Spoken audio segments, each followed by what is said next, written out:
This is my own version of the world's best prank. It was called the 95 Theses prank.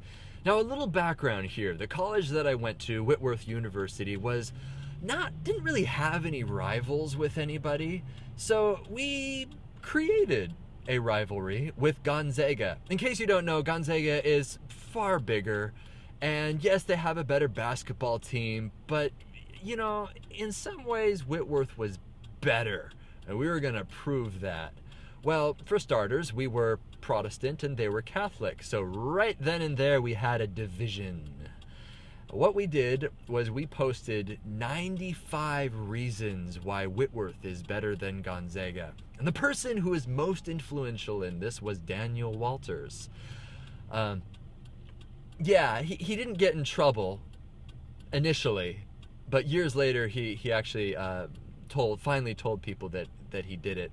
Why 95, you're probably wondering? Well, this massive prank orchestrated by so many people, I was personally responsible for getting the manpower, getting all of the people involved. And it turned out that we had 70 people infiltrate the Gonzaga campus at about 4 a.m. on October 31st. Now, the reason why there are all these specifics, October 31st, 95 Theses, Protestant versus Catholic, what the heck, what's the deal with this? In case you are a history buff, Martin Luther, he posted 95 Theses on the Wittenberg door, and they were 95 issues that he had personally with the Catholic Church. Of course, they were very, very serious grievances, but our own complaints were far more irreverent, to the point where people got offended with how irreverent we were. Well, let me give you an example. Reason number 55. Gonzaga students pay their tuition by selling indulgences.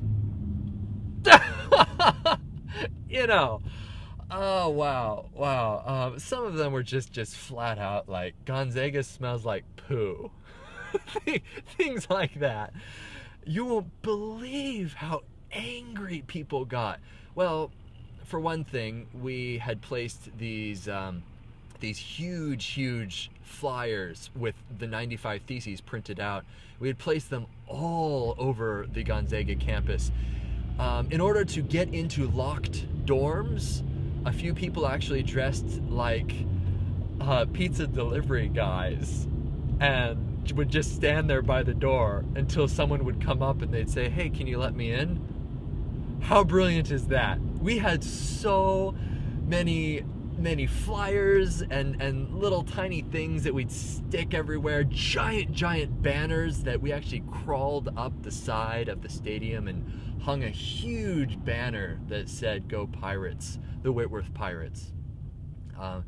At one point, we did get chased by campus security when they finally figured out what was going on, but it was October 31st, which was in our favor because we were dressed up as, of course, ninjas, because that was the thing. You're seeing a recurring theme, aren't you? That's why it says on my Facebook that I graduated from Whitworth with a degree in ninjas. But of course, because we were dressed up, they didn't really think much of it. If it was any other day during the year and a bunch of guys were dressed up with their faces covered, they'd have an issue. But it was October 31st, the very day 500 years before that Martin Luther posted his own grievances as to why the others were inferior. This was the 95 Theses prank.